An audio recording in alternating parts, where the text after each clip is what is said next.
evening, folks. Thanks for joining me tonight. This is part 3 of our rekitting and assembly of a Lafayette Explor-Air regenerative receiver. So this had intended to be a complete build, but due to delays with the holidays coming, COVID, we're still waiting on some parts to come in. So what we're going to do tonight is we're going to assemble the components onto the chassis, put the chassis and the front panel together, and just have everything mounted up and ready to go. We might do a little bit of wiring tonight, but we're not going to get too far. Unfortunately, like I said, the components coming in from Canada are somewhere in New York, goodness knows where, and we won't be able to finish the construction without them. So I'm going to split into 2 parts, like I said. First part is going to be assembling everything onto the chassis, getting the major components bolted together, and we might give a shot at doing some of the wiring. Not too much. Okay, well, let's get to it. So what you saw in the last video was that I had taken the Lafayette completely apart down to its individual components that we see here. So what I've done is in the manual, which I've nicely printed out here, we have the complete bill of materials, what they call the parts list, in the kit. And I just made sure that we have just about everything we need to build it with. So all the original parts that we're going to reuse. Then I cleaned up all of the terminals, ready to use again. Okay, so let me actually bring in all of our performers tonight. Here's just about all of the major parts we're going to put in. Here's a wire. Where's the rest? And one more piece. And off the side is the chassis and some of the other bigger parts. Okay. Off you go. Thank you. Alright, let's get back to my manual. So, if you're interested in following along, I'll send in chat the link to the manual. And this is if you're just really motivated to see this go at the same time as I'm doing it. But really, I'm going to use the pictorials to put this together. I should follow the manual, but oh, apologies. It's going to pretty much tell us to put those parts on pretty open and clear. So, okay, there it is. There's the link to the manual in chat. Go back and we'll go. Let's look at the first few instructions together, and I won't make you read this detail. I'll bring it up. So look at the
So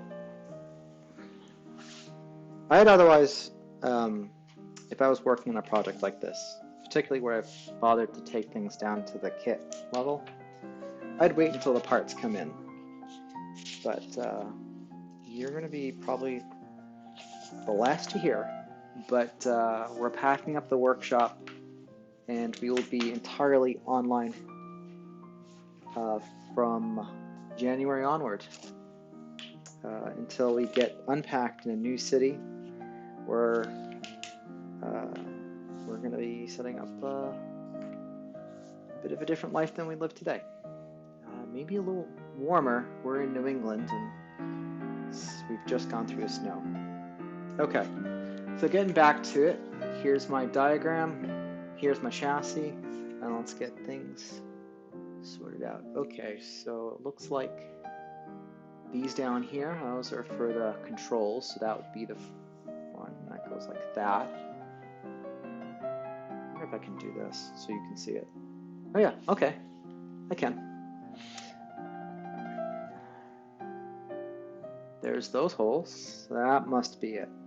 And let's see, that would be the headphone jack. This would be the, push it in, the antenna, and that would be the AC cord when that happens. All right.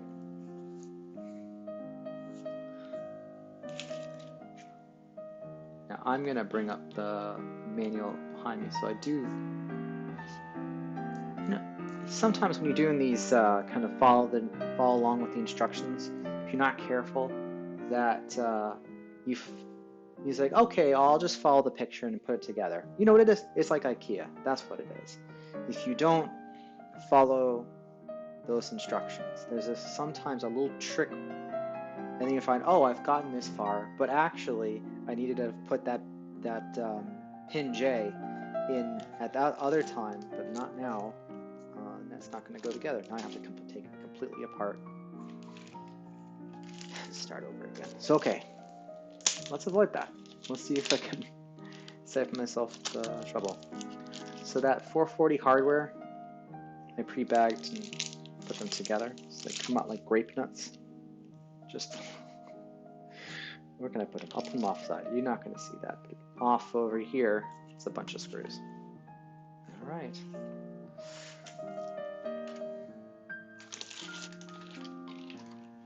All right, so it says the 9-pin miniature vacuum tube. Oh, sorry.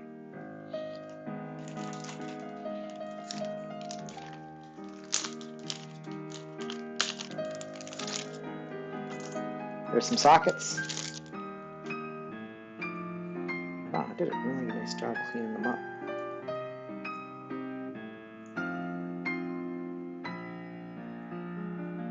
Okay.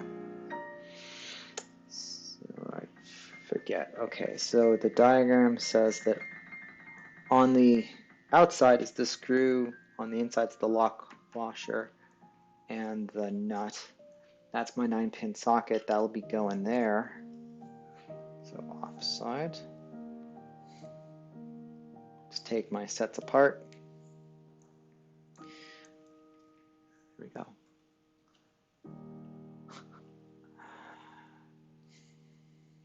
How's everyone doing tonight? This is definitely going to be what can I say? This is going to be something more of a no,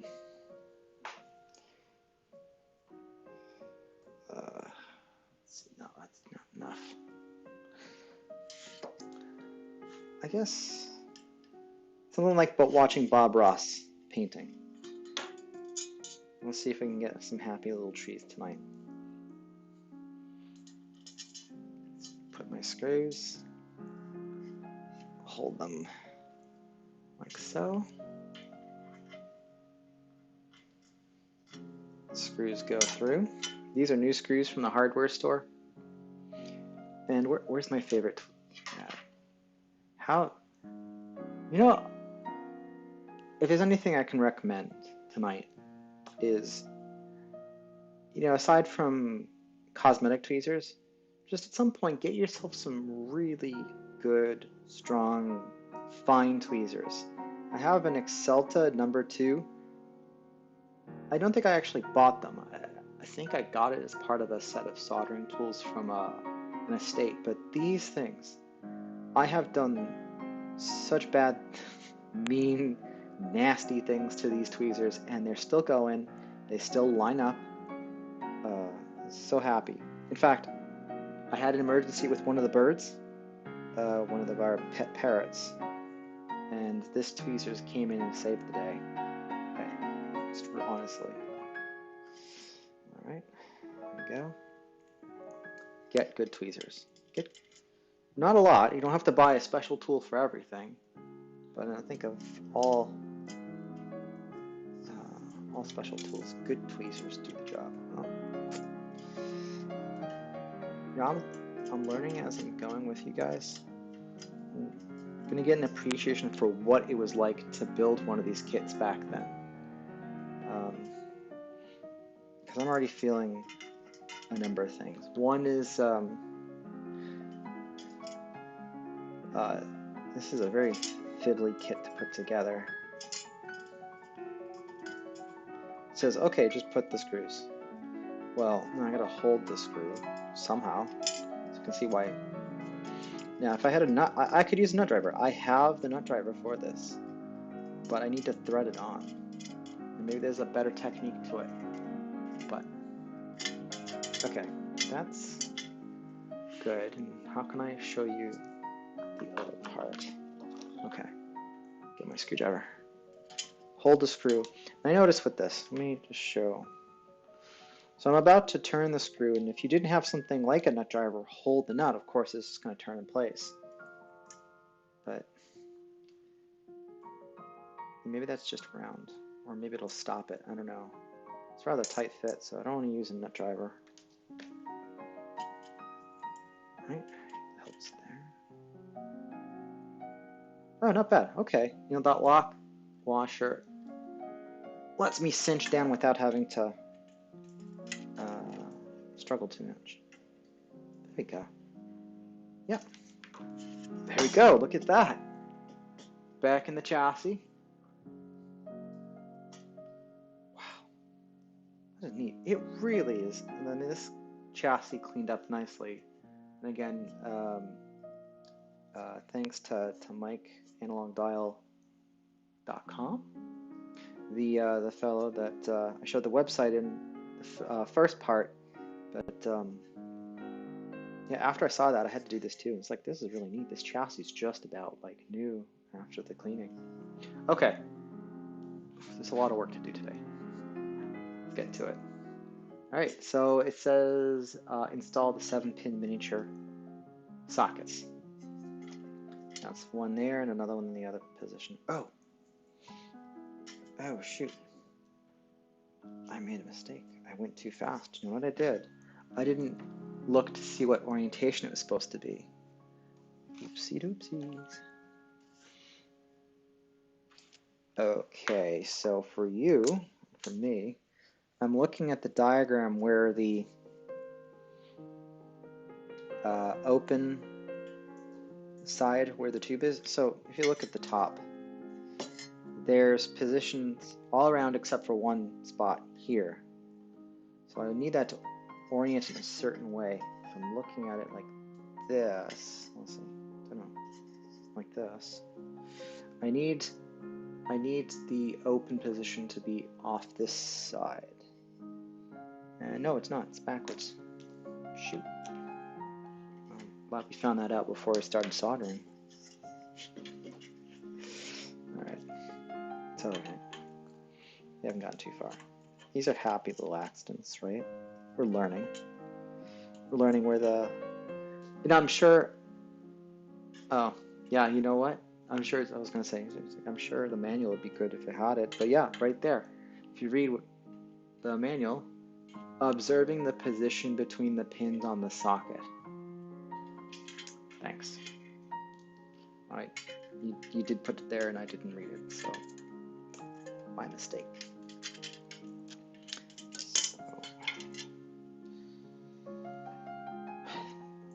Just after I was saying, oh yeah, you know, You just got to follow the instructions to the letter. Make sure that pin J goes in at the right time. Goof. Do as I say, not as I do.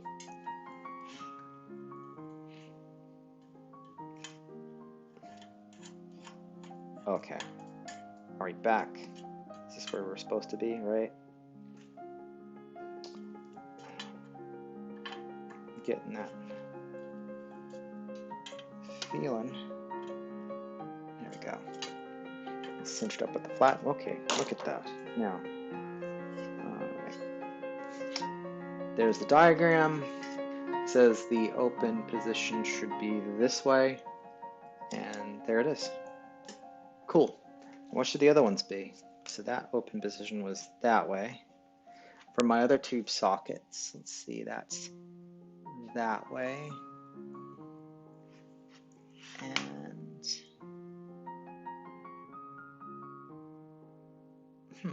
it that way? Really?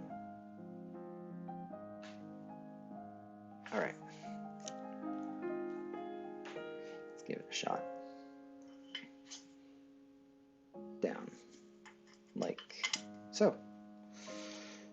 Okay, it's not too. Oh, helps when I put it the right side.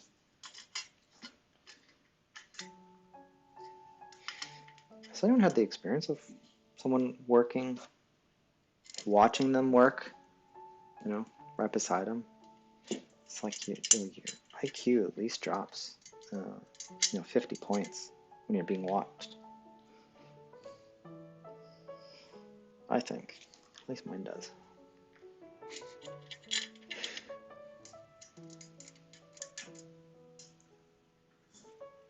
I guess performers do. I mean, I think, yeah. Let me answer my own question. I think performers do. Isn't that why we're here? Isn't that why you're not watching Mr. Carlson's lab or something? He gets it right, but he does wonderful edited videos. I'm doing this, and you get to see all the mistakes along the way.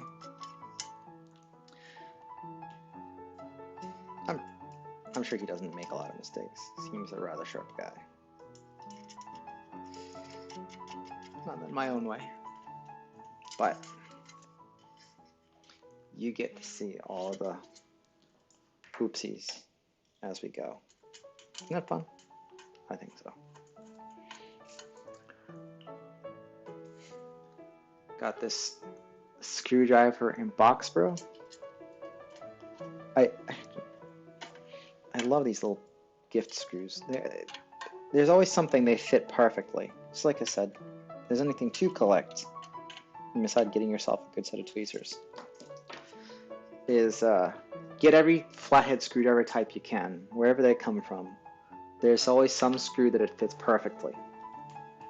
Okay. So that goes, sort of looks, does it look like that? Yeah, I think that's the way. I think it's oriented that way. Wow, this is so cool. So it'd go like that. Put this here for the moment. Okay, let's undo my screws.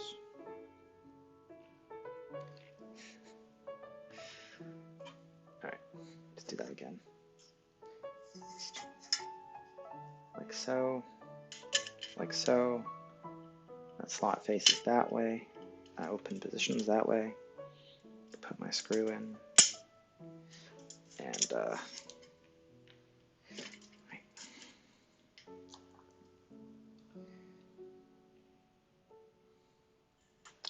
think it'd be nicer to rivet these parts on. I mean, it's terrible for kit building, but all right.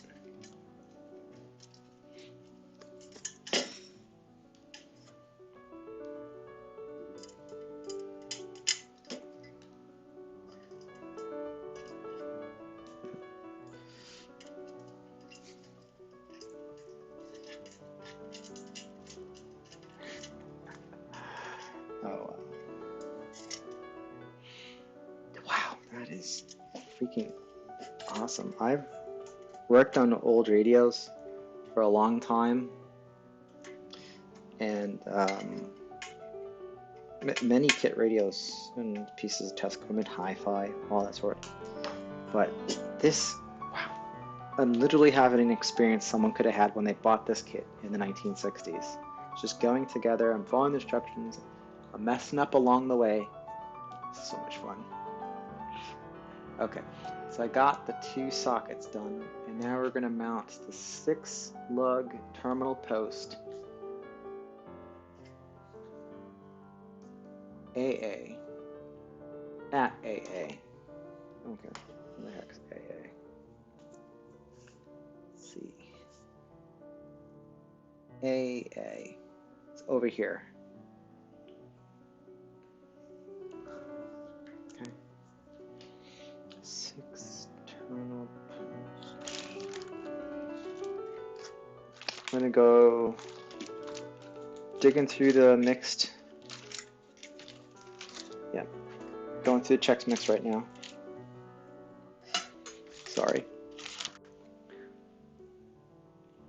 Okay. Now we're really going to the Chex Mix.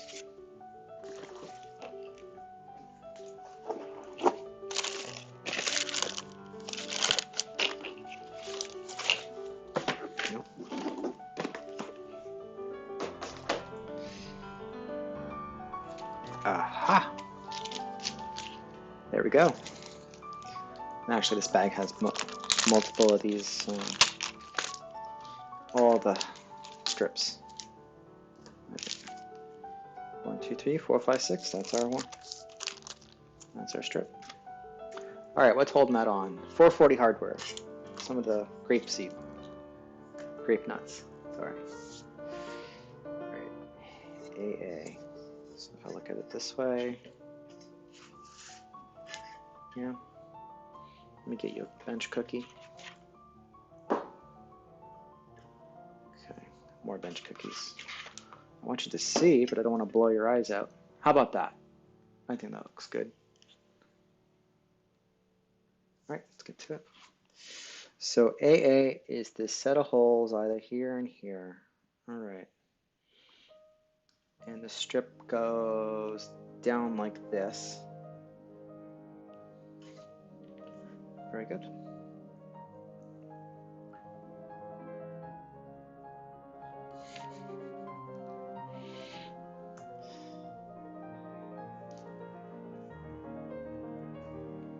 Wow. This is just amazing.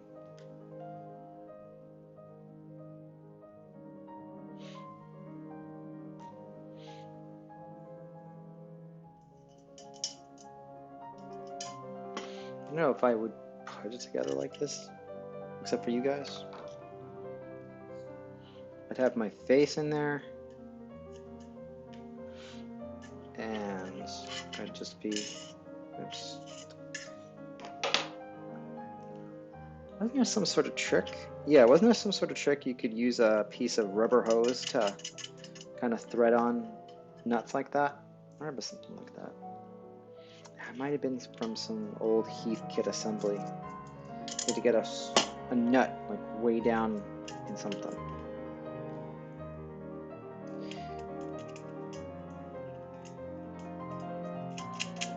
Okay. That looks right. Doing the screws. Okay.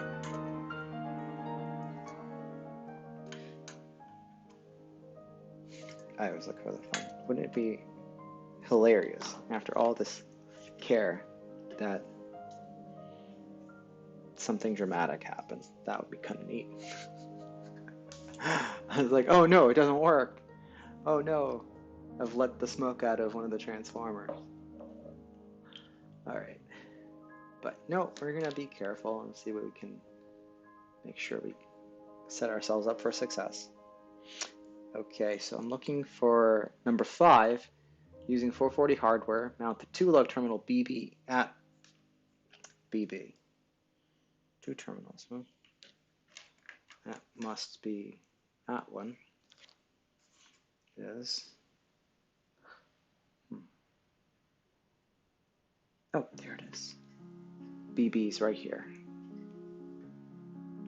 And just that easy.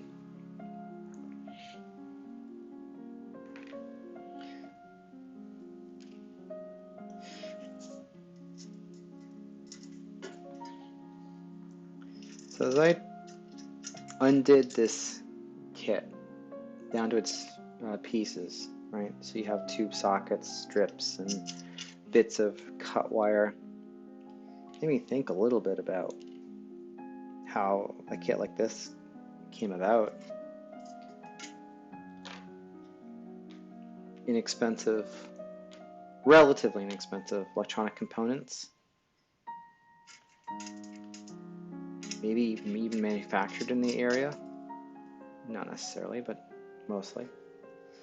So for kind of a handful, it really didn't take that much. It's like a handful of parts, maybe a custom that had, a couple that had to be slightly customized, and bent metal chassis, just some sheet metal work. You could come up with a product to sell to the kiddos, and then you got a card. Try their hand at putting electronics together. You don't have to specially prep the parts, it seems, to do it. Maybe, like I said, custom sheet metal, something printed. Someone has to write this manual up, but yeah. So I can see the economics. I don't think these would be the economics today. Obviously, vacuum tubes are not in common use, so the tube sockets would be and are pricey. Same with the strips. These are just not common parts today. So if you're talking about making a kit today, instead of bolt-on components and a metal chassis, you'd be talking more like a PC board. And then the last bit is you still have to get the soldering iron and a multimeter and all that stuff. So I'm noticing kits use more surface mount parts, that's what's available, and build in test equipment into the kit itself, which is really quite nice. All right, I'm going to do the headphone jack. This is step 6, mount the headphone jack D into hole D. And this one's easy because it says headphone right there.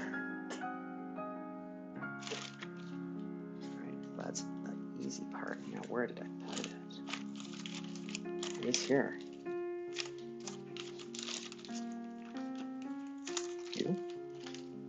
Or is it you?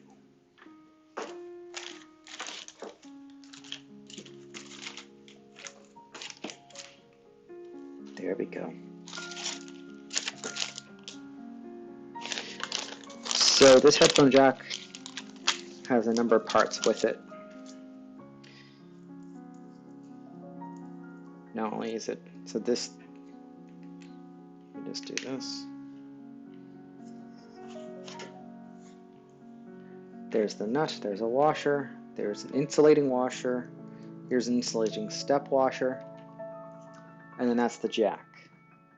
I think I even have something to, no, I don't. Too bad. Actually, yeah, no, I do have headphones. Hold on. What do headphones look like?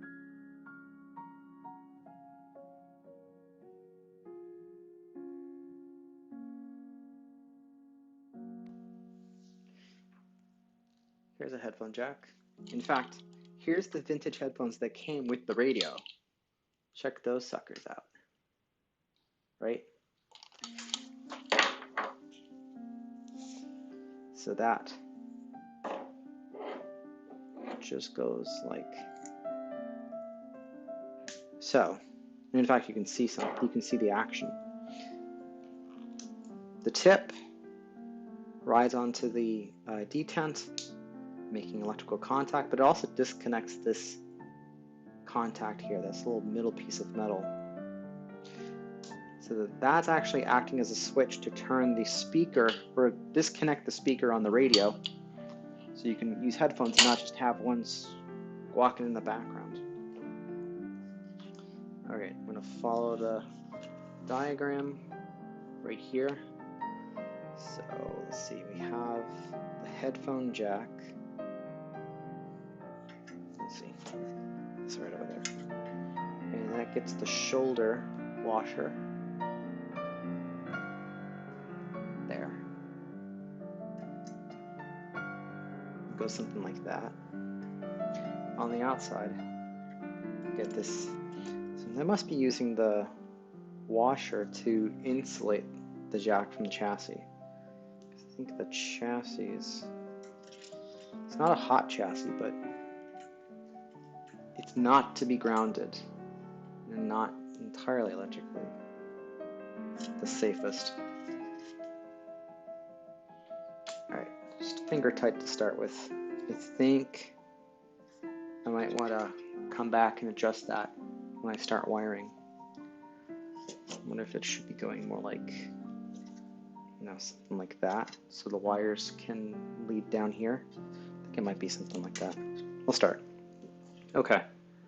Next step, mount the 3-terminal post CC at CC. This is step 7. I think that's this piece here.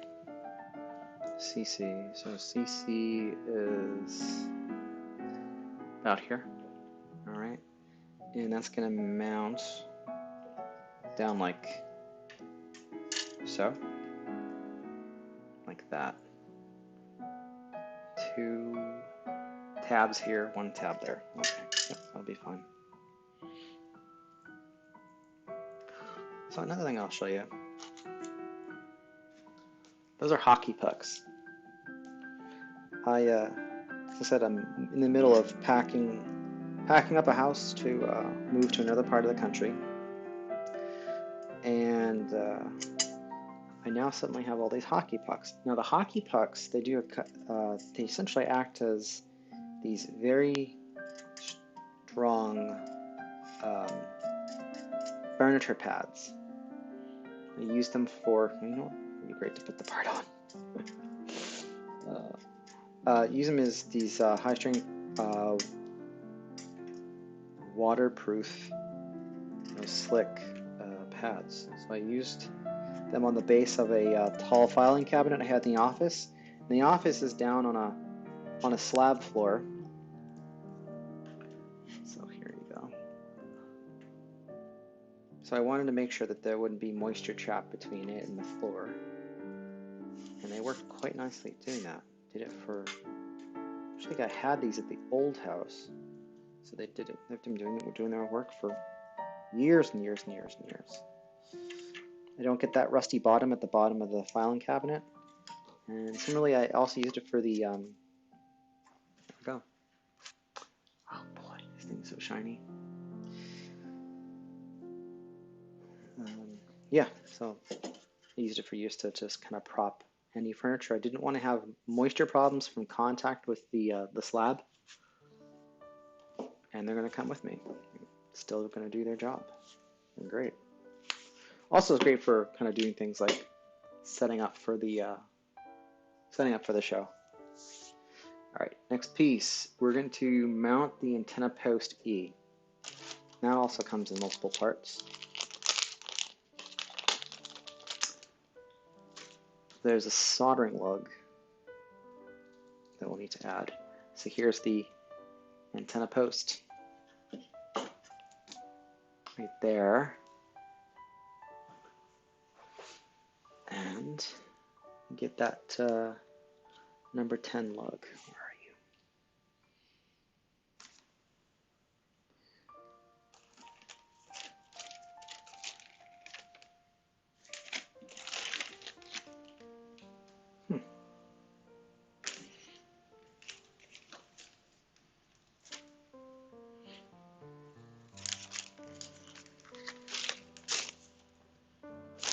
So what we're looking for is something that looks kind of like this. Get one of these things out. Like that. And if I knew that that would fit, I'd probably use that instead. Maybe we'll take a look. Not quite. I know I have this, so just give me a second.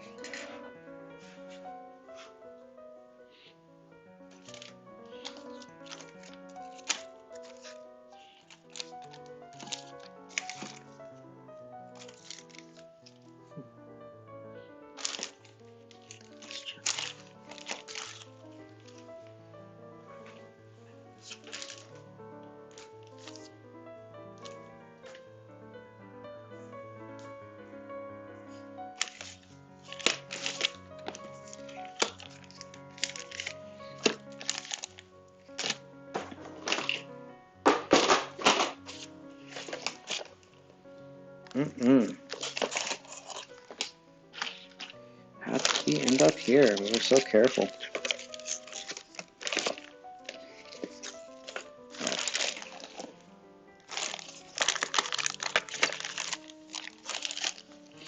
Now,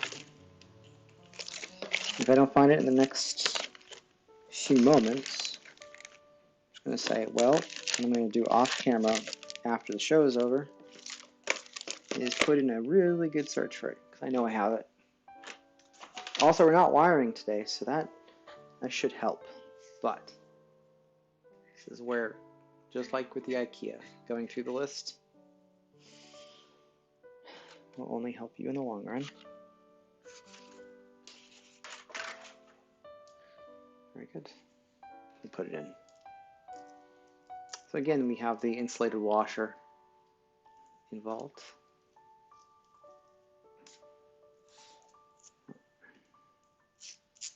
Let's see. Get my cookies away. Let's see. I'm going to follow the diagram. Got the antenna post.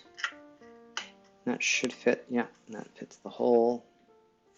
Then there's a fiber washer. There we go. And then there's the other side of the, they call it a hub. The hub for the post. And I'm going to put the nut right there. That'll hold the post on. There we go. Doesn't need to be too tight right now. But maybe I do want to get a nut driver.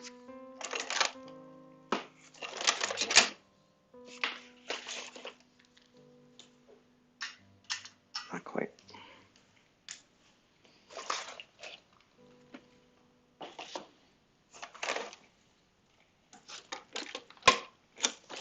Let's go with it. Make sure that's still loose. It is.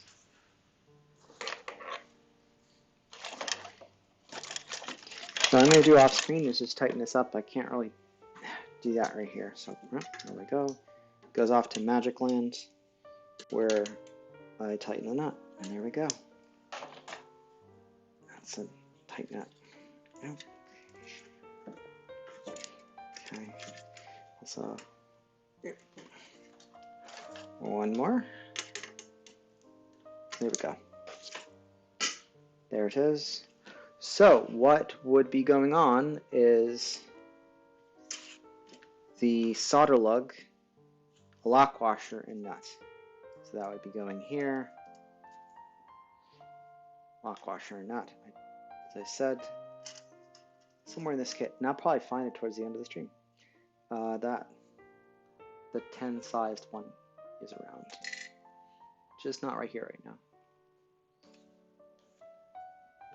All right, what's next? Using a 632 screw and lock washer, mount the band A coil.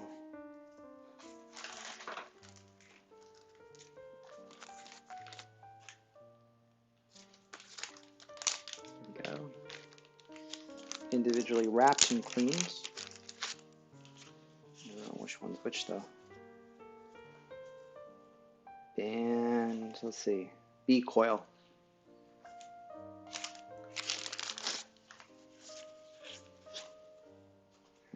C coil.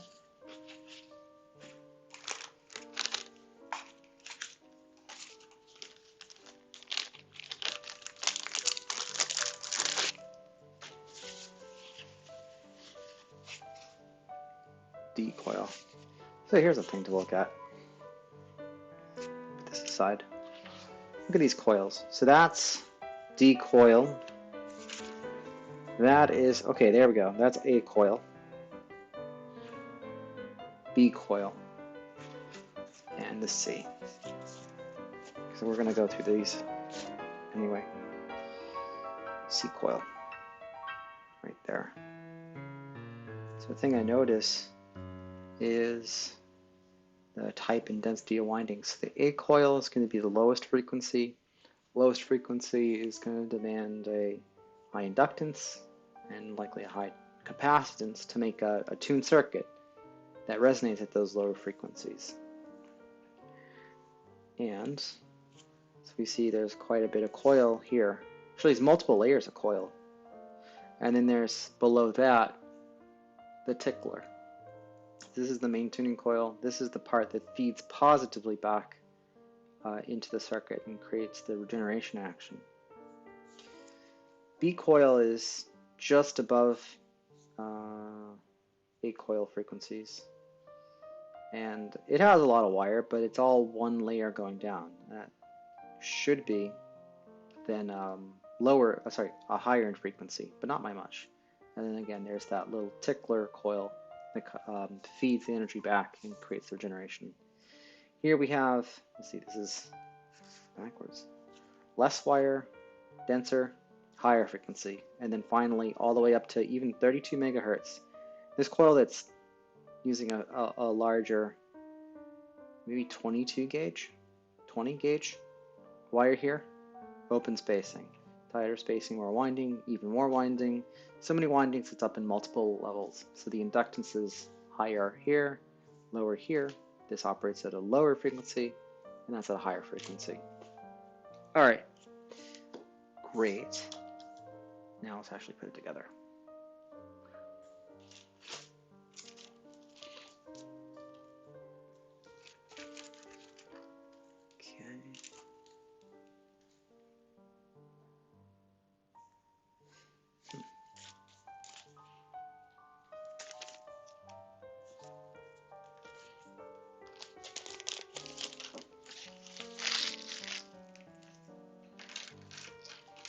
Another pile of grape nuts off the sides.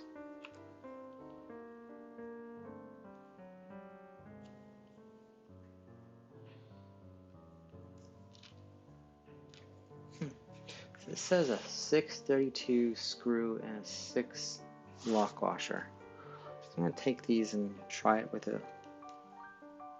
those screws. Just a second. All right, it's fine.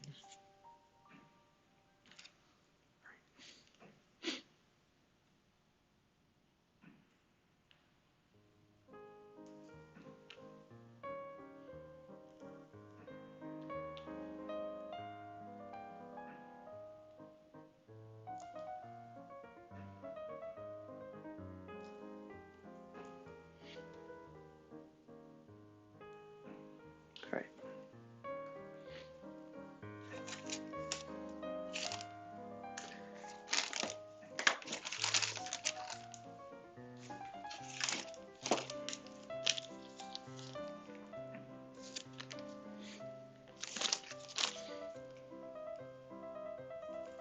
That's going to give us some trouble. Let's go for it. All right, so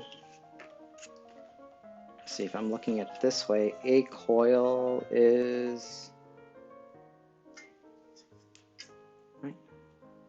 A coil should be over here, right?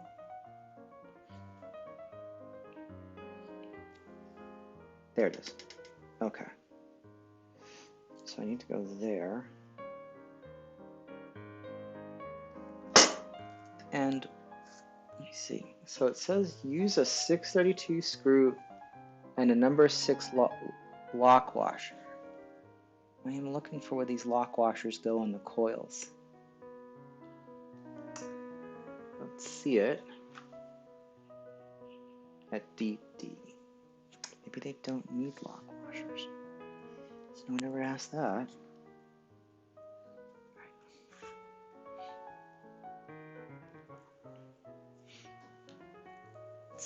Okay.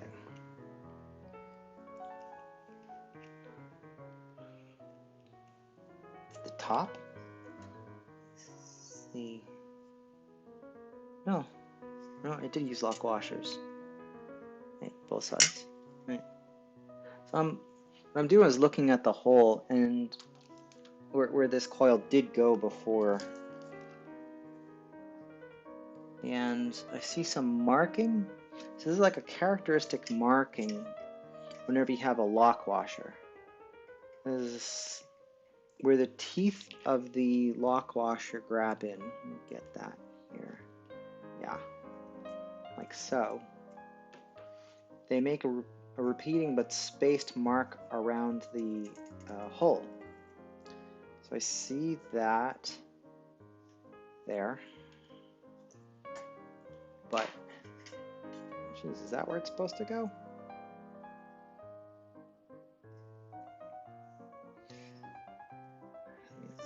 Let's see. What about these other coils? Do they have marks? No, they don't. So there wasn't a lock washer there. These are threaded. So it's like acting like a nut.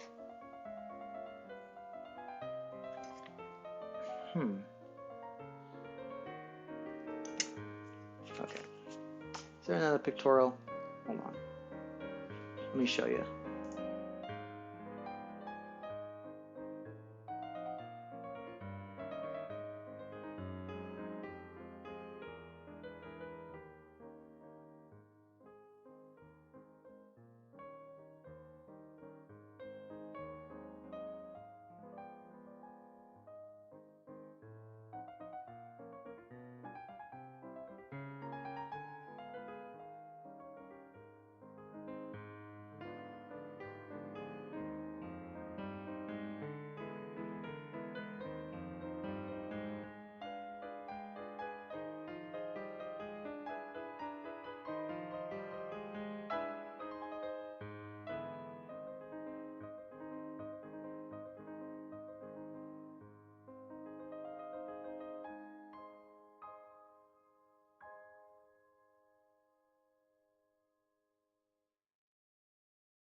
There we go.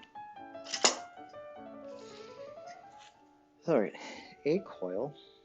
Here's a screw. We go like that. And get that lock washer. Wait, what type of lock washer should it be? What did it say? And a number 6 lock washer. That number 6 lock washer is the internal tooth, and that's on the parts list 2217. Okay, there we go. Now I'm seeing it. I guessed that. That is what I guess. Coil A. Wait, it's this one. Now, which way does it want it? It wants the coil facing this way. Something like that. And let's get it started. Just, again, remarking about how this looks. I can see the appeal. This is fun. A little nerve-wracking given the circumstances, but it's fun. Okay. Get my screwdriver. And here we go. I think. I don't know if that looks right.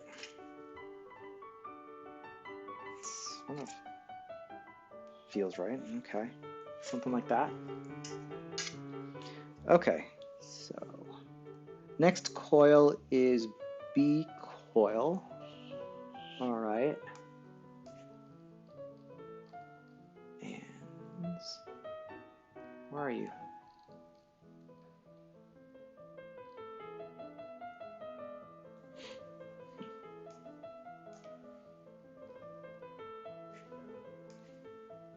So we are at 9,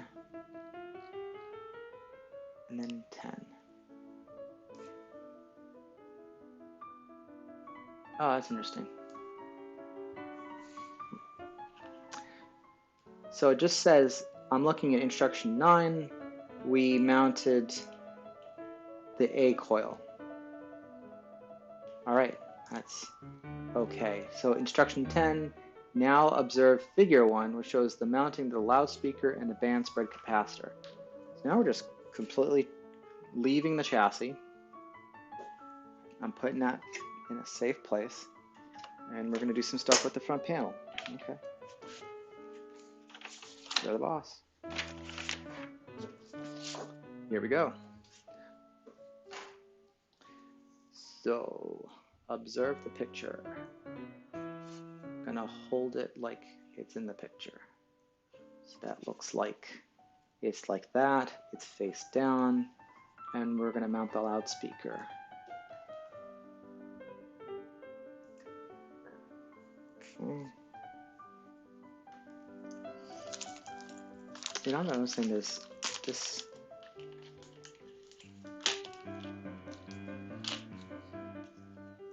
a lot more hardware. You know, there's little inconsistencies in the instructions. But what I need to note is the tabs. The tabs, I think, have to go up. Like so. All right.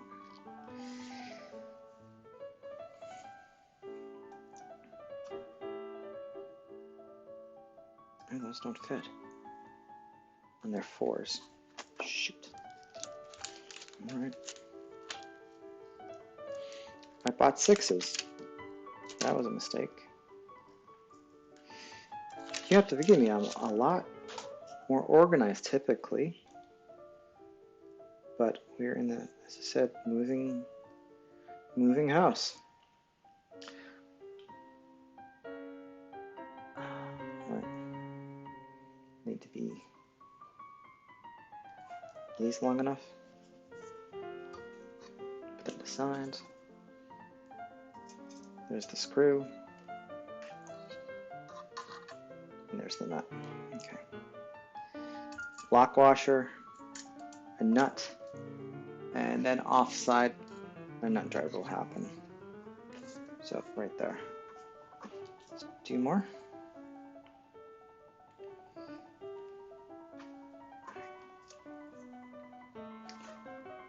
Alright. This is for you.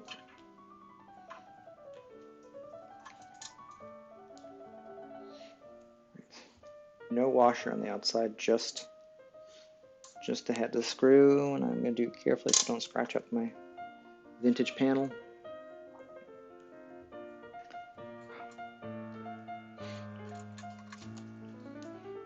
Give it a little twisty twist. Not bad. Oh. Oh gosh. And this is with having a workbench for this, you know. Imagine making this on a kitchen table. Oh boy. I've done that. I've tried to build kits on kitchen tables. So then you start rushing. It's like, oh no, I have to put this away. It's already like late at night. I'm getting sleepy. And I just need to finish this. I don't have to box it up and hope that I got the parts right. And maybe you do end up boxing it up and then you pull it back out the next night. And, oops, that screw. Now you have to go to the hardware store. Or, worse, write a letter to the manufacturer. To whom it may concern, I messed up when I was putting this together. I lost the screw. I've included the self-addressed stamped envelope. Can you help me? I bet that happened a lot. So much. And these are just sitting in the bin, I'm sure, at the plant, you know, the kit plant. There's, I don't know how many parts this had, but Just all set up in a bin. Just toss them in a box, throw in the manual. I know, I was guessing. Like to pretend. What was it like? And then some of the decisions sort of, or why someone does something like that. It reveals itself.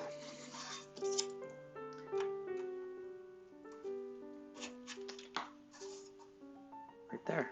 Speaker's on. Wow, that is. So I'm just going to tighten this up off screen because I need to actually see what I'm doing. Right.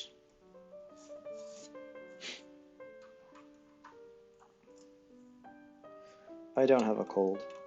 Just have this nervous tick where I sniffle a lot. Okay, so that's number 10. We got that. Now we're going to mount the band spread capacitor at G. Use two 440 and ½ and the spacers. Okay, so the band spread capacitor is a smaller capacitance that's put in parallel with the main tuning one. It allows you to essentially do fine tuning. There's the part. All the original hardware is still there. Take that away. And just put this on.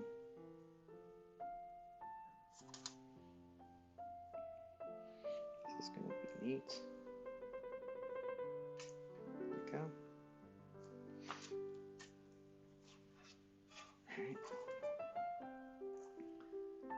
So the outside had a flat surface. So again, I'm looking at the pattern on the paint. You sort of see that? It's just flat. So that was being compressed by the screw head. Which makes sense. Like so, like so. Flip it around. On goes those doohickeys. Internal tooth washers. Or doohickeys.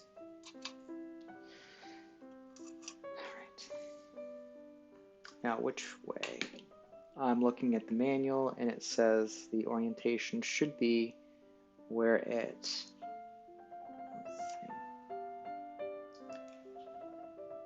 the plates face towards the speaker, like that.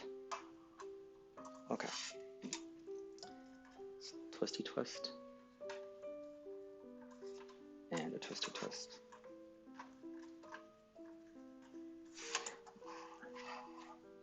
And careful, because these are flathead screws and it's so easy just to have this screwdriver fly off and scrape the paint. In fact, look, you see that little thin line here? That's exactly what happened. And look where it started, right about that, where you'd have a screwdriver for that screw. Okay, nice and tight. And there we go. Alright, what do we have next? Attach the front panel to the chassis as shown in figure 2 by mounting the control part H to the holes H. Oh wow, okay. So control H is the volume and power switch. That's just a regeneration control potentiometer. That's the fan switch. Where are you? There you are.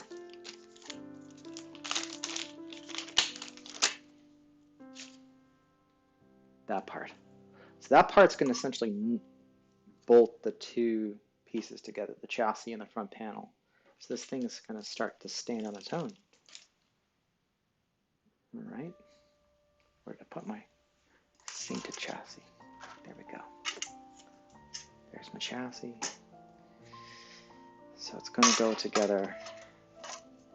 These are fragile. What am I doing? Like so. Like that. Okay. Now, so what I'm doing is I'm aligning the two parts together. And that chassis doesn't, so you see, the chassis is not at the same level as the bottom of the front panel. So I have to hold them together at the same time.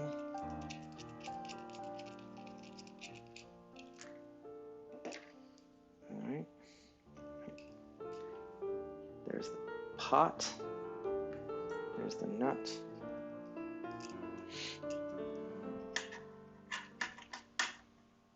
There we go. Does this really not have any washers? I guess not. Weird. Okay.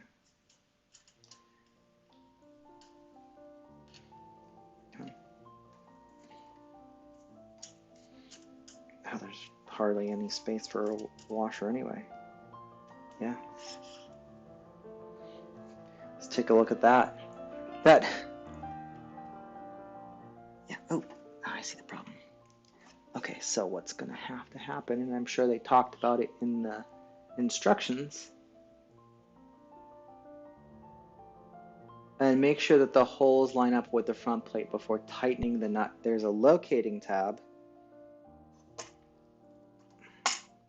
You see those other holes right beside the main ones, like here? Those are for alignment tabs, and there's similarly an alignment tab on that part that was supposed to go through there, so that bolts out nicer. Not bad. Okay. Oh. Just loose because we haven't installed the other stuff yet. But there we go. Look at an over 50-year-old kit is going together. I'm just really amazed. It's going together like the day it was assembled as a kit. Okay, so next is we're going to install Control J. Control J is the regenerative potentiometer. Here it is.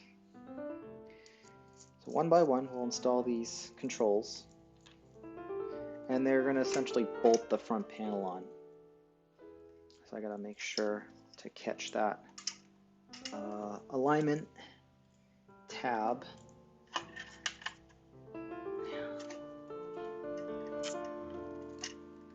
Darn. Align it at this. There we go. There's the alignment. There's the tab. Get the nut on there. Oh, great. Just finger tight. We don't have to really wrench it on. Just noticed something. Shoot. So this nut's got a little score. I'm going to put it where the score faces up so it doesn't just unnecessarily mark up the paint. Okay. There and there. Not bad. Like that. Good. And similarly, the mount switch K. So switch K is this it's our band switch. Many poles. And it looks like that. One by one. There they go.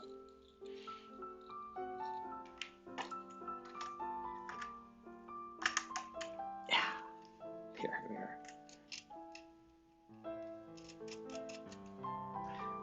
So, there we are. That is now really essentially these pots and other controls bolt the front panel to the chassis. And so would that if it wasn't the weird contraption I came up with. Actually, it might, but we'll see. What's next? We have to install, using 440 hardware, mount the antenna tuning capacitor C2 to hole L. Okay, that's my thingamajig. This guy.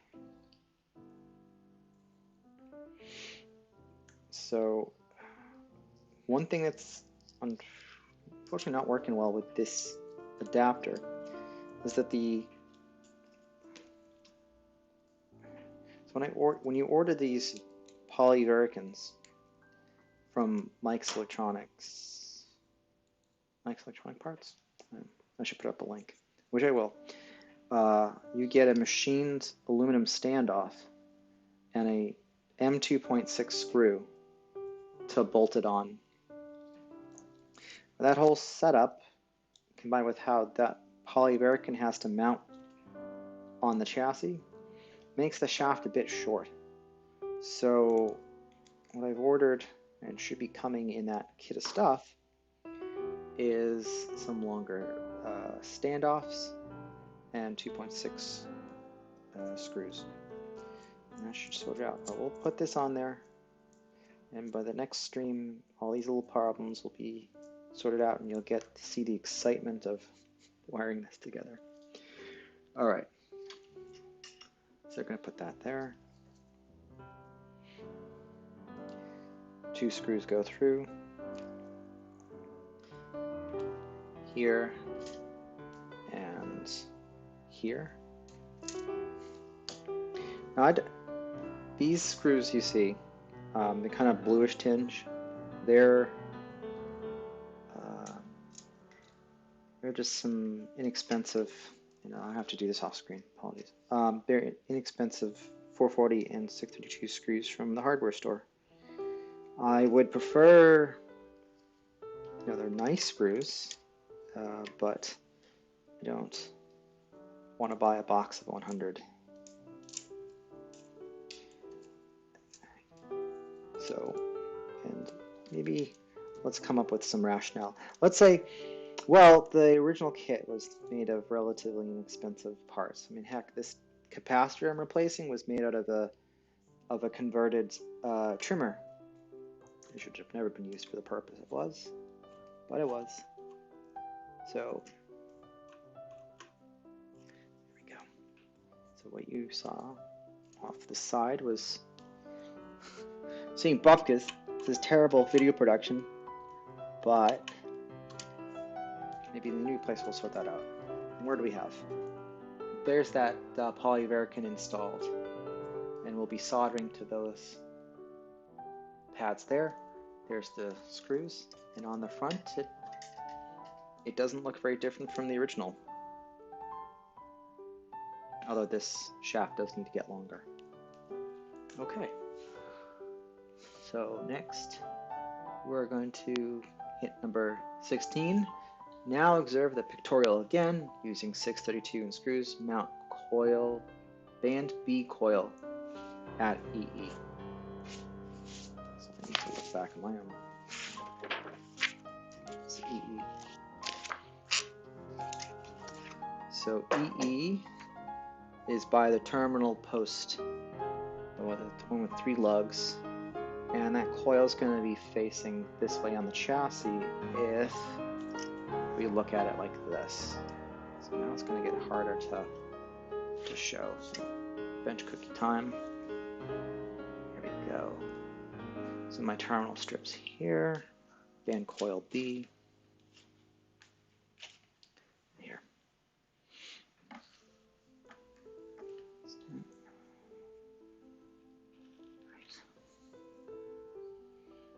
Where's that screw? And lock washer.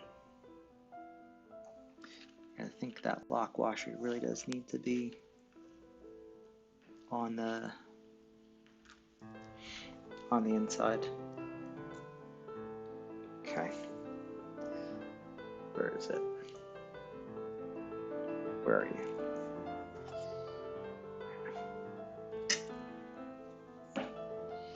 Coil B.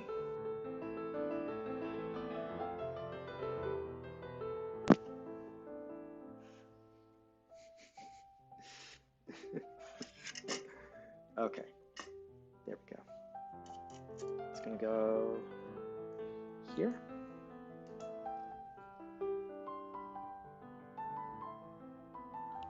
One down.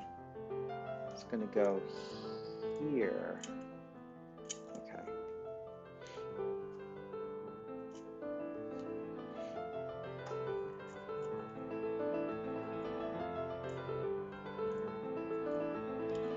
was supposed to go to the side there. Let's do that for a second.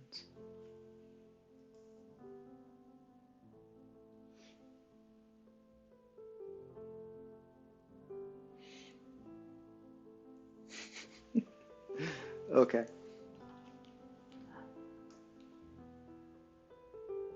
H. So what's next? What is next?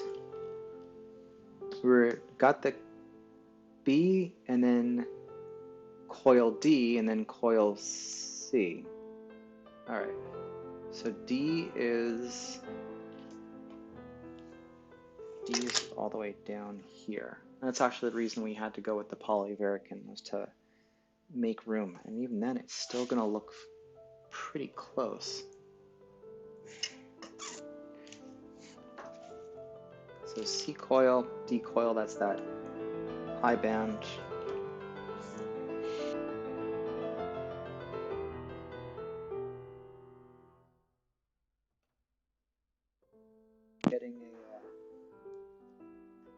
Getting a ping on the house network.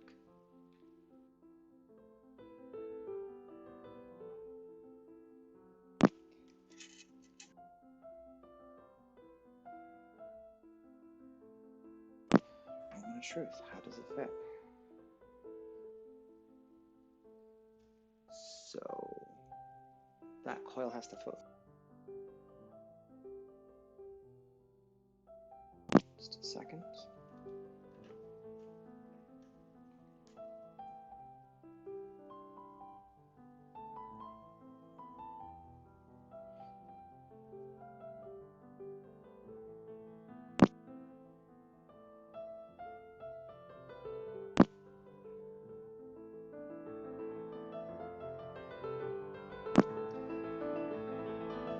Shoot. Just use the right screws.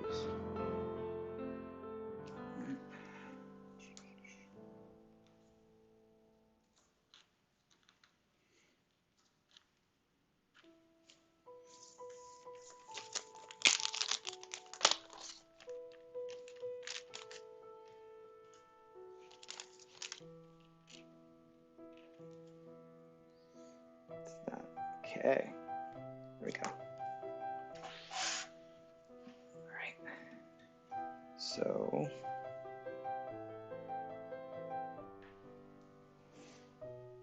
must go this way. Come on. Goes like that. Then we have the lock washer there, and this coil here. All right.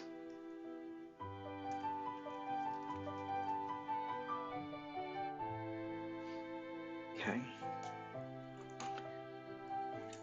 And then off the screen, I magically turn the screws. Get it nice and clamped. Wow, that polyvarican really fits well. I was really struggling with getting all the right parts options, and it's close, for sure. It's close, but that looks like it's gonna work just fine between here and there. All right. Yeah.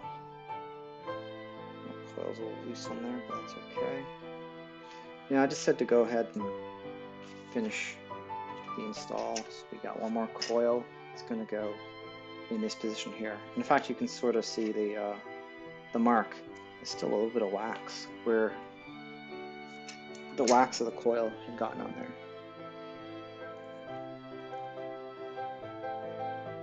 Okay.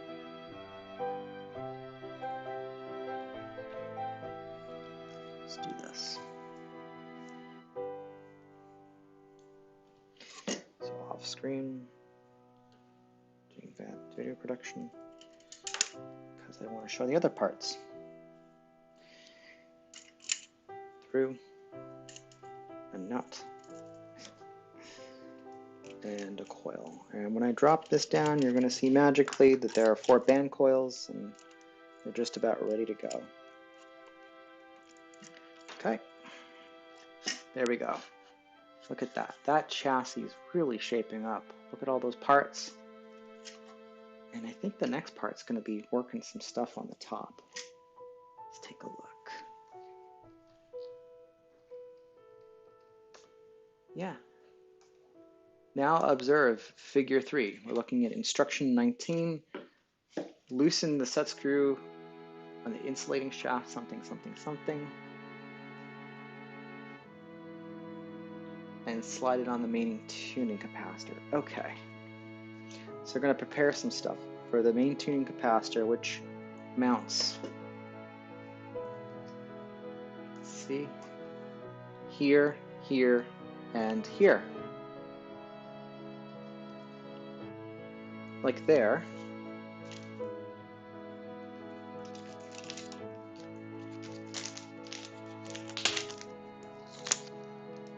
Oh.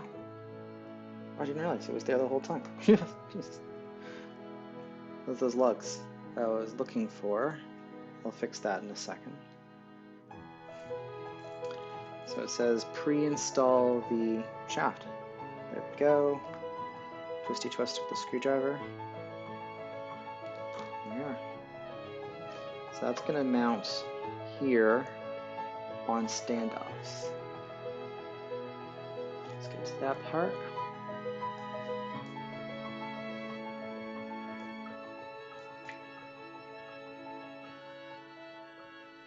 Use the 3 screws. There's a set of special standoffs and brass screws that came with that tuning capacitor. It's this hardware right there. And let's make sure all the lock washers are there. They are. Let's do this. See if you can see it happen. I think you can. Right. So, through there. Like that.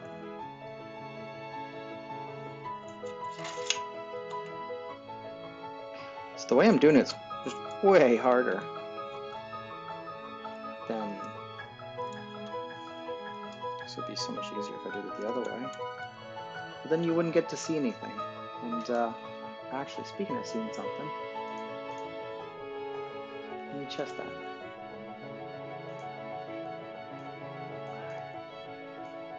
All right, that's better. So I'm trying to hit. There it is. Right. So like that. There we go. All right. So the other ones I'm going to hold and wow.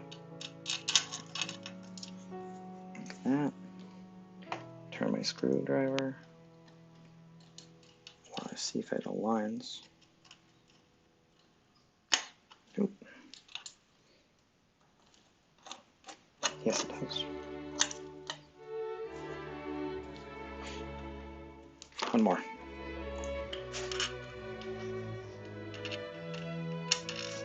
Yes.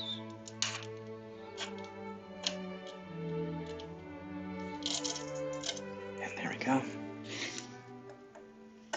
And turn the screws.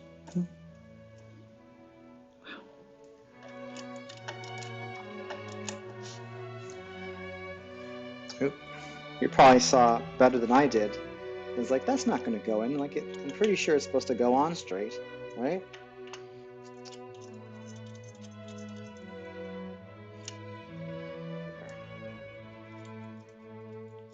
There we go. I think.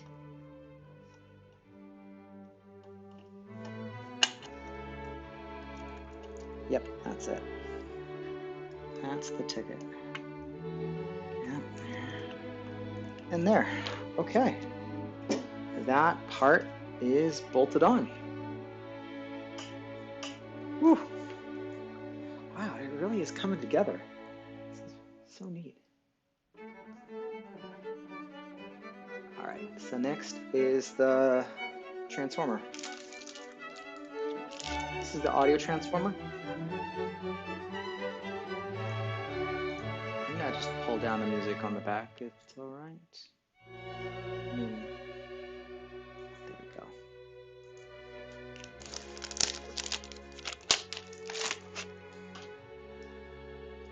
So audio transformer. One side goes to the 50C5, it's the audio amplifier tube, and the other side goes off to the speakers. So I think I kept all the hardware with it.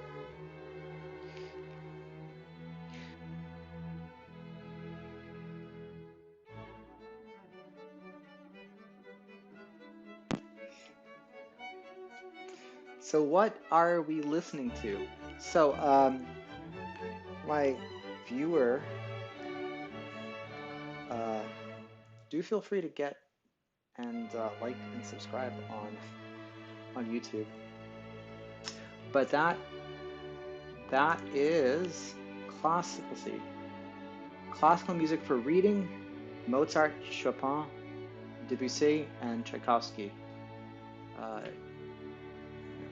It's by user Haladon Music. It's called Music for Reading. And because it's classical, I'm not going to get dinged by a takedown notice. So I should be good to go. All right, so I'm going to pull up the diagram for which way we're going to mount that.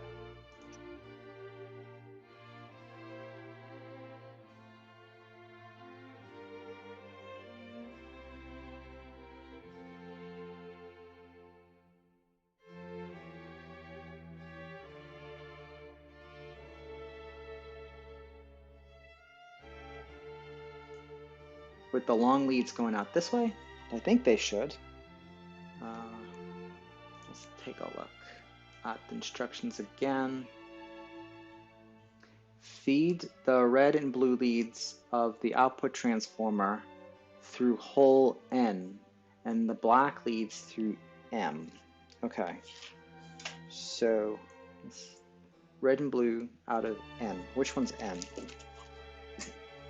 So if I was looking from the underside, that's over by the 50C5. Those.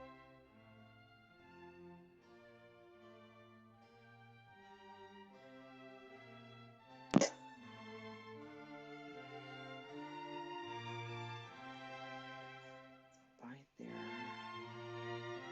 Okay. We have two big holes. Okay. Okay. I know what the issue is.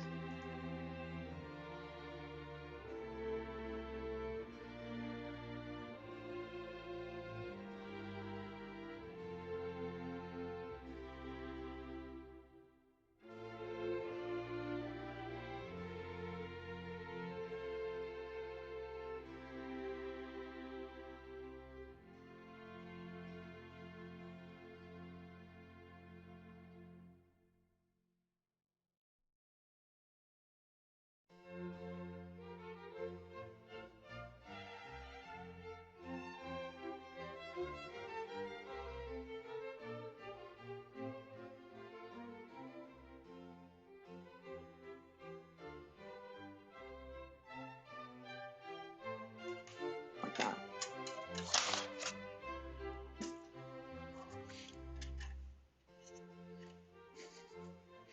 Something like this. Yeah. So I'm going to pitch it up like that. Okay. Oh, missed it.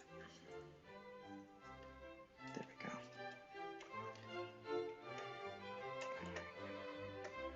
Okay. So I'm just going to hold it. There it is. It's out of focus. Let me see if I can help that.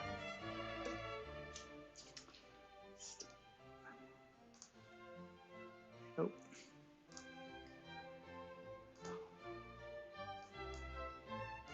Focus.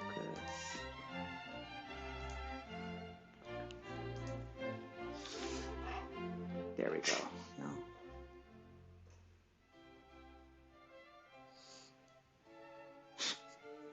No better. So let me just make this as quick as I can. That's where it's going. And with that, we only have one more part to go. It's the filter capacitor. So that one's going to be very special. That, I did not do a video, but I rebuilt that using beeswax. So all I'm just doing off screen is putting a couple of 440 nuts, lock washers, and a nut to hold this transformer down. And now this thing is really shaping up nicely. I'm trying to think, is there anything else that's major to put on? I don't think so. I think at this point you start wiring it up.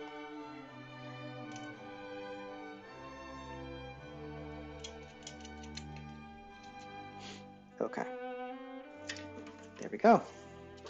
That's the audio transformer right there. So now let's see, is there anything left? So I know that's a pass-through for the leads for the speaker. We do want to put on the lug that was supposed to go here. That's fine.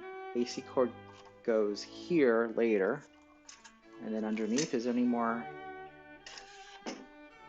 No, that's pretty much all the parts. One last piece though. It's this guy.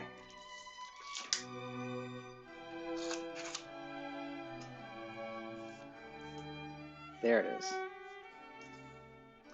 So this is a rebuilt multi-section electrolytic capacitor. So inside what's going on is essentially a copy of what this was. Here we have 3 electrolytics underneath all this tape and hot glue.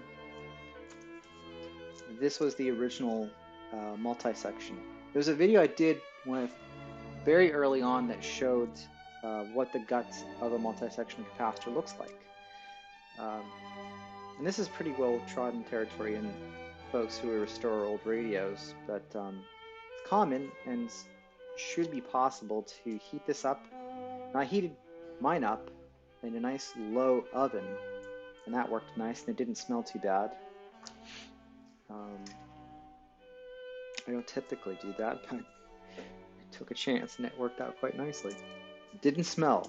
That's the thing. You don't want to. It's best to have your own personal oven for doing this sort of thing, not using the home oven. Anyway, so you heat it up and you yank the guts out. This kind of follows the same script, and then you can go in and put together a replacement and then add on these leads. So this is the sections. They're all the same capacitance, 30 microfarads, and that's the common lead in black. So the beeswax trick. So after I had built it, I used hot glue to seal it so the capacitors are here in the middle, and I used cardboard spacers just to fill out the space, and filled it pretty much with hot glue. So I really didn't want to try to attempt, and it's not necessary to fill the whole thing with beeswax, which is what I have here. So then I left a little area that I could pool hot wax into. So then taking a nice narrow hot air gun, something like this, and you can heat the size of one of these common beeswax bars. Hold that in a vise, and as you heat it, it'll drip, drip, drip very nice and cleanly without having any spout or pouring mechanism, and fill the space. You'll have to do it multiple times. Trying to put in beeswax all at one go, you can end up, as it's cooling, with these cracks. So even this has a crack in it. If you do it just over the course of 3 applications, it should come in fairly nice and even. This one's not too bad. Okay, so that's rebuilt. It's got all modern parts inside, and now we can put it into the chassis. So we're going to look at pictorial number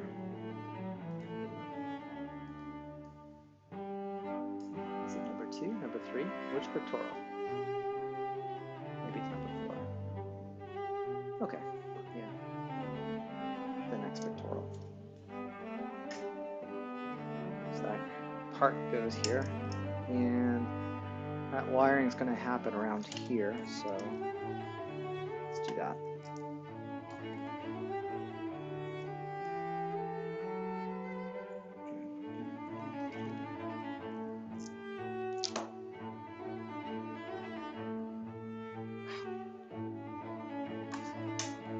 Like that. Like so. I think the order is this, then the tab there, then the lock washer, and the nut. Kind of nut doesn't have to be that long. Kind of crazy that it is. And alright. Huh. That's interesting.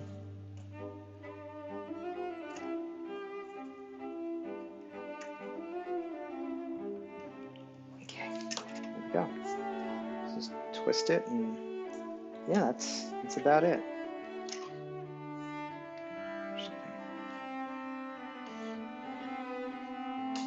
So that's gonna go, I think, somewhere around there.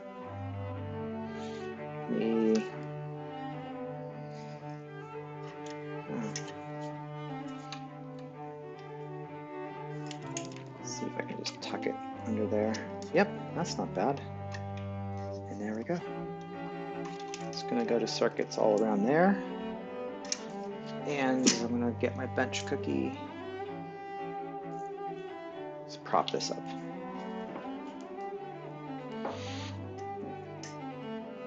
What can we do? Right there. That one will do. There we go. Not bad. Now let me get that lock tab. Yeah, I remember that kind of bent out. Like so.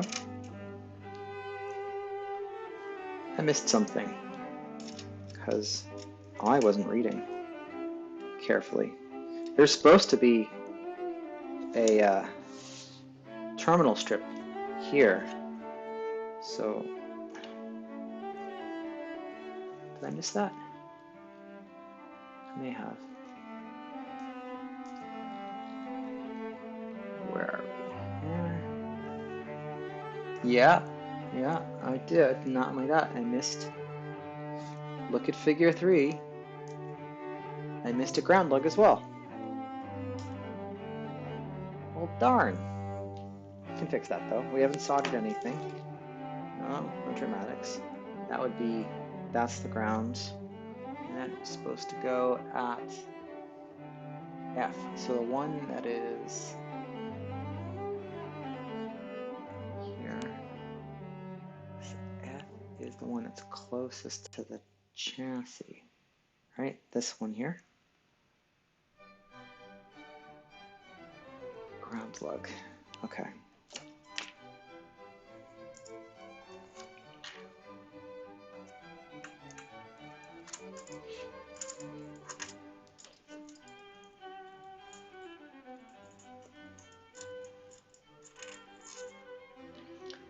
Now the other ones being that tight,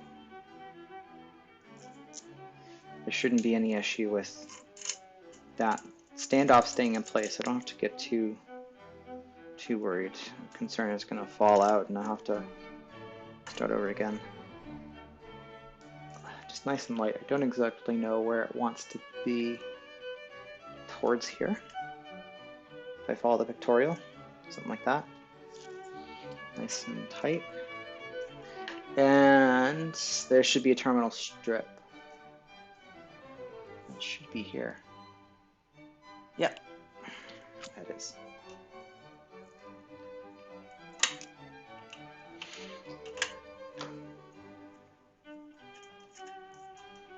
That little single lug strip. really just sits between, there's a capacitor that goes here, and then there's this circuit, the antenna coupling.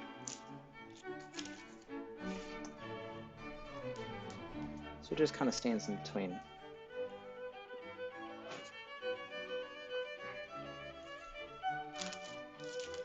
There we go. There we are. Should go right there. There it is.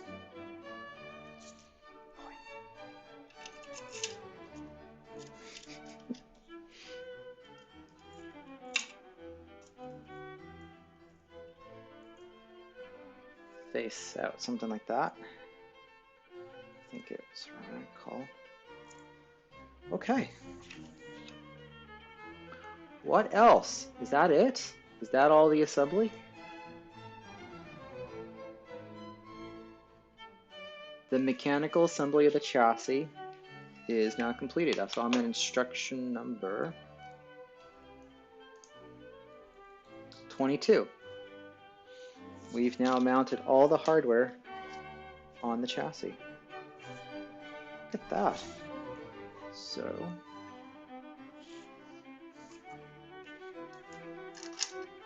the chassis got some heft to it now.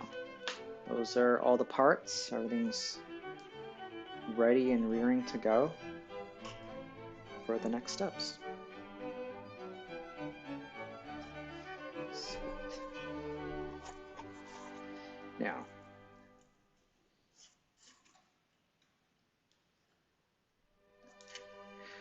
all right, I think what we're going to do is we're going to call it for assembly. So we got everything mechanically put together quite nicely. I'm going to go through and just make sure all the screws are tightened down and buttoned up. So here's the front panel. And then when those parts come in, hopefully those parts come in, we will continue with the wiring and assembly. And I think the final part after that will be bringing it up. Wouldn't it be great if I just turned it on and it just worked? Wouldn't that be fantastic? That might happen. We don't know. But that's a great start. And everything's just looking spiffy. That fix, I'm not going to say that the fix, blends in. It doesn't, but it's going to do the job. And it does fit this tiny space between the coil and that part. I don't think it's as low profile as the original part that went in there, but that's not bad. Great. And we just look at that top again, all those nice new screws. It'd be nice if they're flathead, but almost nobody sells that at a hardware store, at least not in a machine type. And there we go. All right, so with that, that puts our assembly on pause until next week. But as you remember, I don't just come in and show you the thing. I always show you some other thing. And this will be one of the last I'll be able to do until we start to pack out for the trip. I have a couple of interesting radios to show.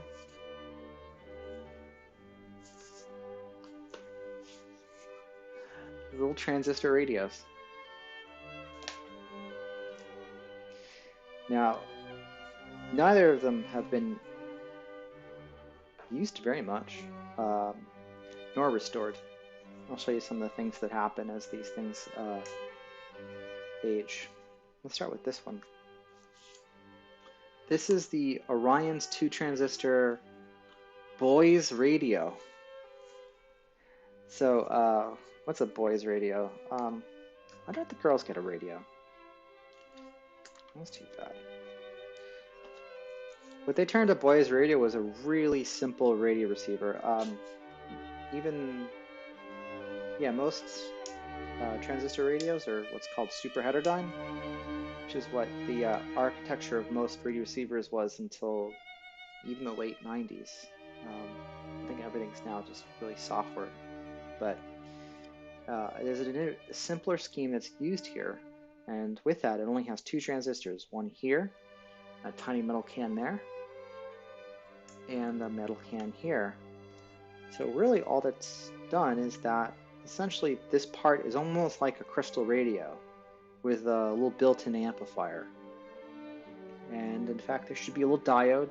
So in a crystal radio you have a coil, a capacitor, and an coil, capacitor, and a diode, right? Here's the antenna, oh, focus, thank you. That's the antenna, and then you have a ground connection. That's literally a wire connected to some pipe in the ground, and then from there you're going to have a coil. And in fact, there's the coil right there. And in parallel, you're going to have a capacitor, which will be here. And this capacitor is going to be variable because the combination of your inductance and your capacitance makes a tuned circuit. And that tuned circuit should match the tuning frequency that, say the frequency you're trying to listen to, the tuned frequency. And that's what those numbers are on the front. 6, 7, 8. Those are corresponding to frequencies on the broadcast band. And I'll explain what the single numbers are in a bit. Then from there, this is all still RF. You have a component called a diode, which is this bit here. And then there's some other stuff. In one of these, so I have a little filter capacitor. It's not always necessary. And then you have headphones. And those headphones are just like the ones I showed at the beginning of the stream. This is what's called a crystal radio. It's called a crystal because of that, which didn't used to be just called a diode. It used to be called a crystal diode. Because in fact, there's a little crystal of silicon, and back then germanium, lead. There's some metal crystal, and what actually would happen is that you'd have a chunk of metal.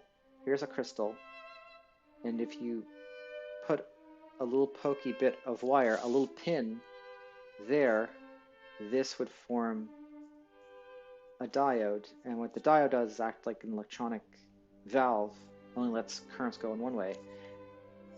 That acts together to essentially convert the modulated radio into audio.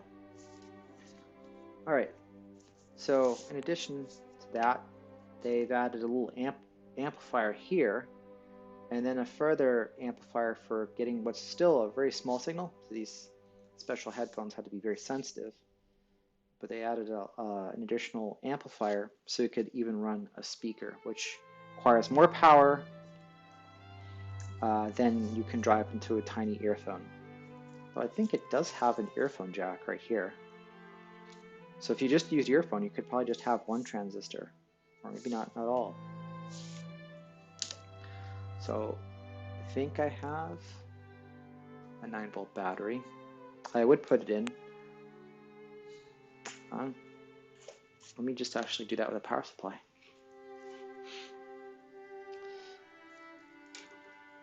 All right. Are you digging those green sleeves? I know I am.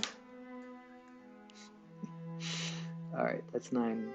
Yeah, that's about a battery voltage. So I got a green lead, that's going to be positive. And here we got negative. And I'm going to turn it on. Not much of anything. Oh. Little buzz. Oh. Listen to that. So stupid. Oh.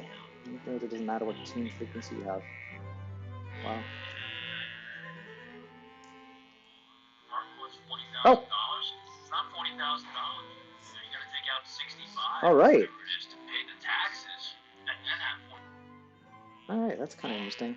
So Yeah, the radio works. Look at that. It wasn't working earlier.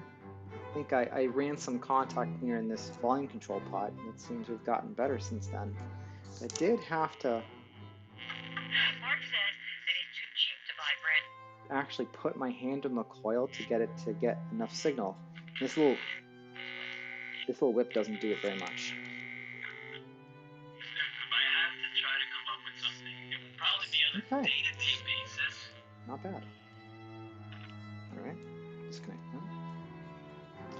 So just a little simple radio. I bet it's inexpensive. I mean, it's not put together well. Oh, not bad. It's a really simple AM radio receiver. Okay, so the numbers, right? Let's take a look. See, you might see that says 5, 3, 6, 7, 9. So there's no room. That's really how this is built. It uses those polyvaricans. We'll open that back up again. And how they don't typically get the shaft like they did here. Get the shaft. There it is. This is an older version of the same thing we have in our radio. They mount the dial on a thumb wheel right on it. In fact, I'm pretty sure that's one of the reasons they invented this type of capacitor. It's compact, uses those flexible sheets of plastic to increase the capacitance, and it would very nicely fit into a very small, thin enclosure, and you could have the dial just be off the front. It'd be nothing like what this guy requires. Verizon 5G is here. All this. The coverage of That's not 5G going to fit in the nationwide pocket. and the unprecedented performance of ultra wideband in more and more places So, where people need massive capacity and ultra low lag. This boys is the radio. 5G America's been waiting for. It Only sort of from works. Verizon. It might work better. The electrolytics, there's some old ones in here. They're likely not doing well for the performance. So we're going to change those out later. And then I have this guy. Look at this. Right in the original box. A shirt pocket portable radio made by GE. Look at that. Look at that font too. 6 transistor shirt pocket radio. Open it up. Oh boy. Smell the vintage. Alright. It actually comes with all this other stuff in the box. That looks like a punch card. It's got that beveled end and some stuff here. I bet they used, oh, you know what? So this would be the registration card, and then they'd use this stuff for the old sorting machines, because cards are kind of bulky. Why would you bother for doing things like what they used to say they would use them for, programming? It's a lot of bulk. Well, the cards would actually be a really easy way to sort through them. Like if you wanted to reach out,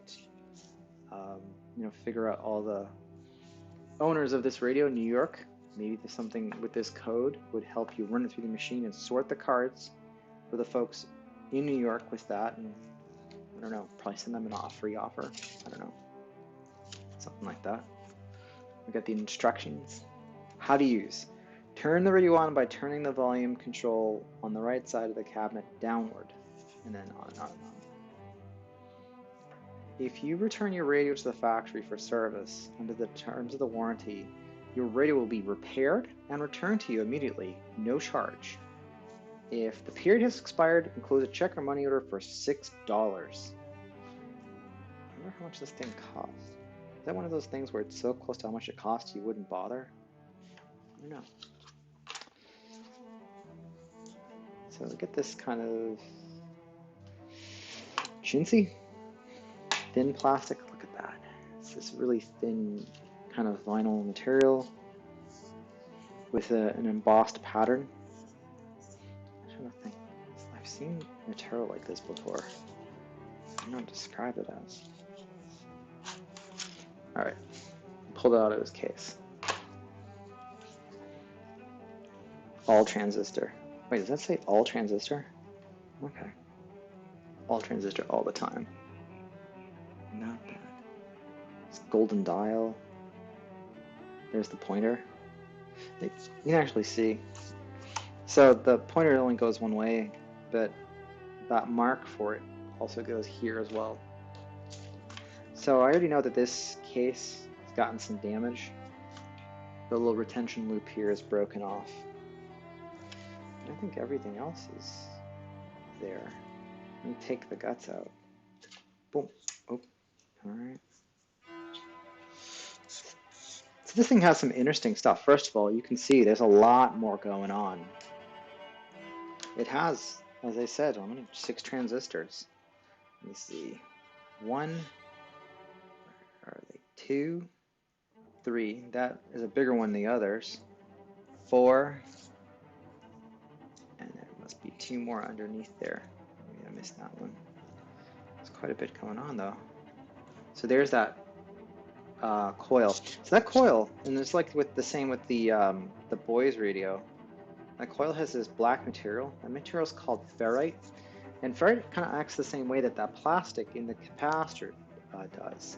Its addition, given its properties, increases the amount of inductance you get versus if you just had an air coil like the coils in the Regen receiver. And you typically see this as acting like an antenna.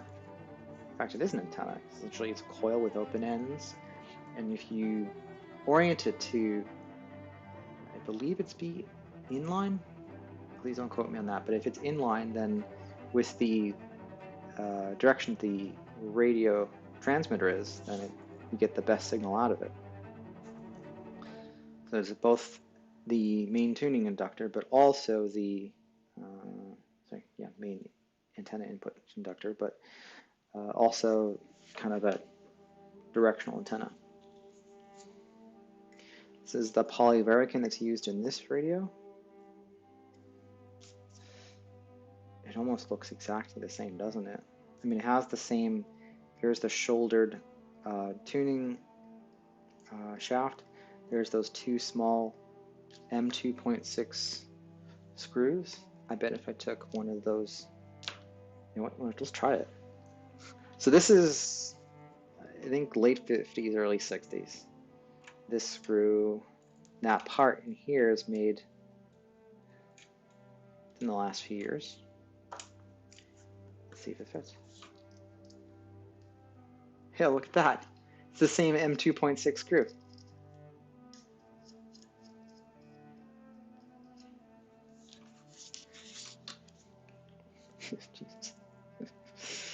All right, put that back together.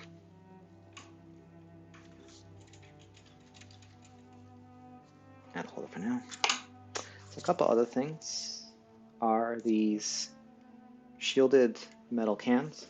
They contain the tune transformers. So in a super heterodyne, I'm gonna have to save this for another stream, but if I say there's a lot of coupling from one circuit to another where you want that coupling to have a tuned aspect. So what's inside these are a set of that same ferrite material, but in a slug form with a slot. So you can actually go in and cause it to either drop further into a coil or come back out. And that changes its inductance, which then helps you tune that circuit. In the super heterodyne, there's actually a number of tuned circuits, all operating at somewhat different frequencies. And then finally, this speaker is something else. So look at it. It is flat. That is a flat speaker. It's made of almost nothing. There's this little dimple in the paper, a pin and metal, and then here. This is a special speaker that was made around this time to try to come up with a high efficiency speaker that could fit within the tiny confines of a shirt pocket portable radio or a transistor radio.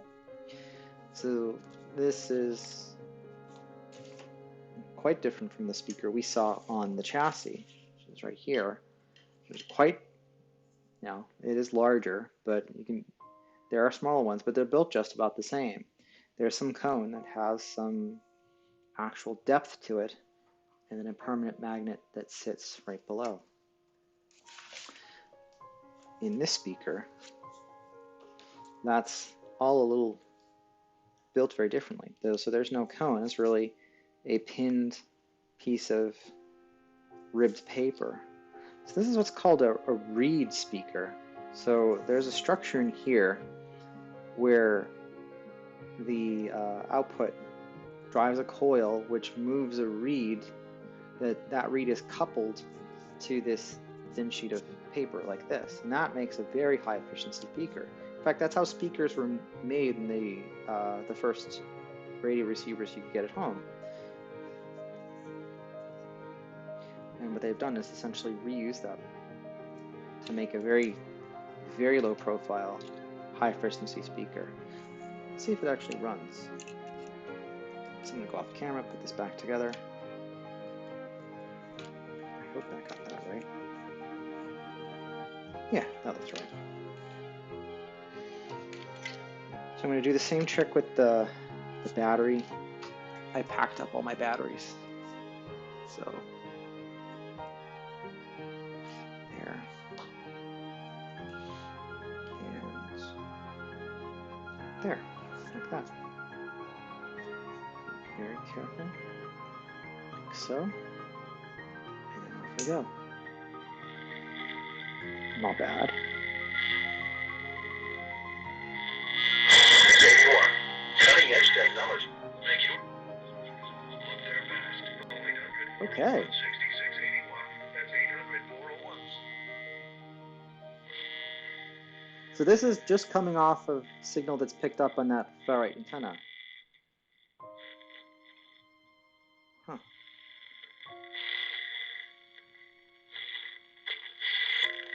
Oof.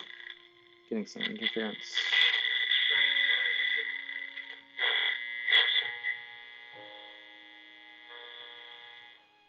Oof.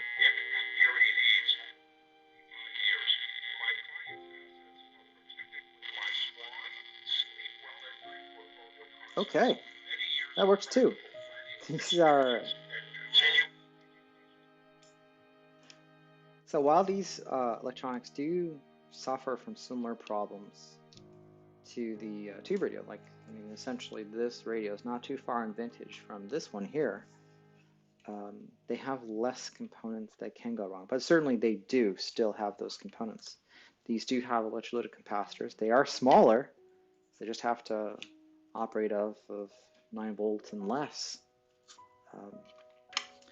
But those electrolytic capacitors still suffer from the same degradation, and they do have to be replaced quite often. So this happens to work, but if you really wanted to use it in any serious way, in any way, you should really get those changed. So it's a little bit of the case came off. Oh well. All right, and that has a little carry handle, and then off you go.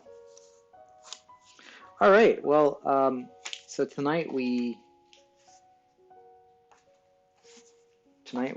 did all of the assembly on the LK135, and next time we will be going through the entire assembly, which will be a Christmas weekend assembly. So everyone get a mug of hot cocoa, snuggle up with your best blanket, and after recovering from all the treats and saying hi to the families and opening the presents, I look forward to having you all come by on the 27th, and we'll go through the radio. And if anything, I'd be sort of like if someone had gotten this for a Christmas present, and after everything had been sorted and cleaned up and put away after the turkey and everything like that. Just a quiet Sunday evening, snuggled up, putting together this kit, and we'll see how well we did when we light it up. And with that, I'd like to thank you all very much for joining me tonight. I wish you a healthy and safe week, and see you next Sunday. Thanks. Bye.